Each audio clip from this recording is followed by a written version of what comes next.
এটাই বলবো যে যারা মারা গেছেন তাদের প্রতি আমার শ্রদ্ধা, যেন স্বর্গে বাস করেন।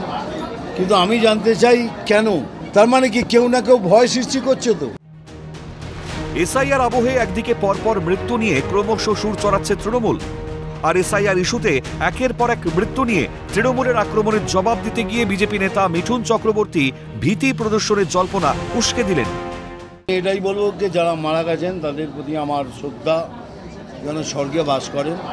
কিন্তু আমি জানতে চাই কেন, তার মানে কি কেউ না কেউ ভয় সৃষ্টি করছে? তো এসআইআর তো ভয় সৃষ্টি করেনি, কেউ না কেউ তো ভয় সৃষ্টি করছে, যার জন্য এটা হচ্ছে। এমন ভয় দেখাচ্ছেন সে মরেই যাচ্ছে কেন? এসআইআর কমিশন তো কোথাও বলেনি যে তোমাদের তাড়িয়ে দেবো বা তোমরা ভোট দিতে পারবে না। মিঠুনের মন্তব্যে প্রশ্ন উঠছে, তাহলে কি এসআইআর আটকাতে গোপন চাপ তৈরি করা হচ্ছে? গোপনে ভুল বোঝানো হচ্ছে রাজ্যের মানুষকে? তাই কি এত মৃত্যু, আত্মহত্যার মতো ঘটনা ঘটছে?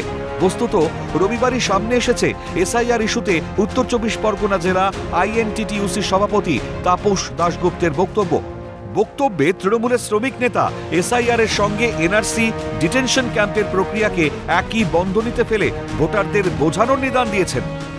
মহিলাদের কাছে না গেলে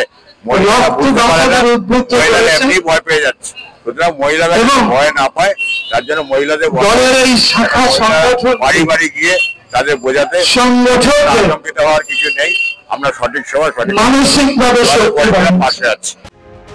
আর এখানেই প্রশ্ন উঠছে, বিজেপির actor turned politician Mithun Chakraborty কি এই ধরনের বক্তব্যকেই ইঙ্গিত করলেন?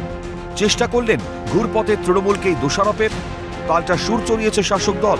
মিঠুনকে আক্রমণ করে তৃণমূল নেতা কুণাল ঘোষের মন্তব্য, রাজনৈতিক মঞ্চে দাঁড়িয়ে কে বলে মারবো এখানে, ভয় দেখাচ্ছে মিঠুন চক্রবর্তীর দলের লোকেরাই।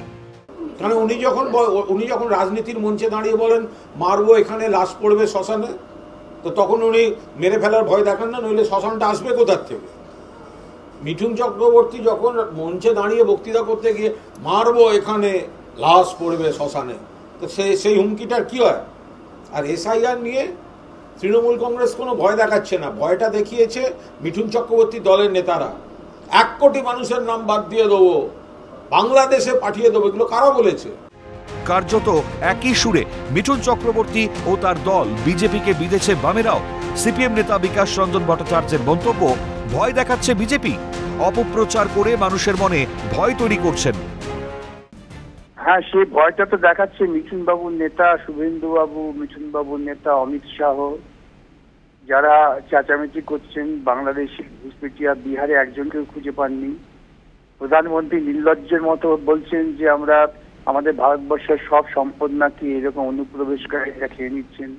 এইরকম নির্লজ্জের মতো কথা যখন একটা দেশের প্রধানমন্ত্রী বলেন, তখন মিঠুন বাবুর বোঝা উচিত, যদি উনি রাজনীতিতে থাকতে চান, যে কোন পদের কোন গুরুত্ব আছে এবং তার কথার কি প্রতিক্রিয়া হতে পারে।